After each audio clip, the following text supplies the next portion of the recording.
Hey, what's up guys, welcome back to the channel.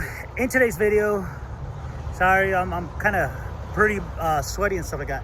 In today's video we are taking apart this car, and it's the first time I've ever taken one of these apart, so let's take a look. All right guys, so welcome back to the channel. This is another car that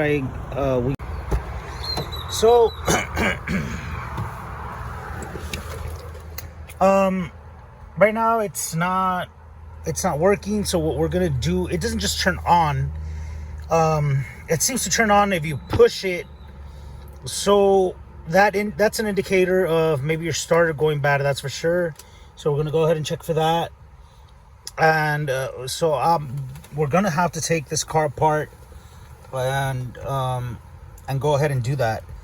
It has a few other issues that's going on with this car, so we're just gonna go ahead and check that out and get this car at least running.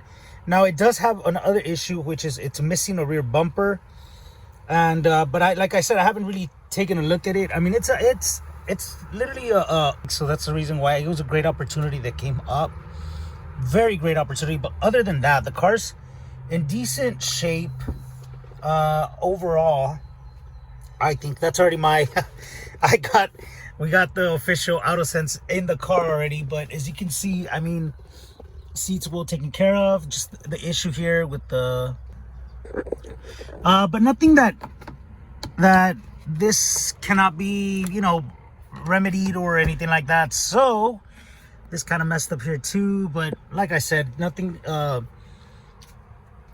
can't really be fixed. Now the car is a rebuild, does have a salvage title. Alright guys, so my bad, sorry that I couldn't film, but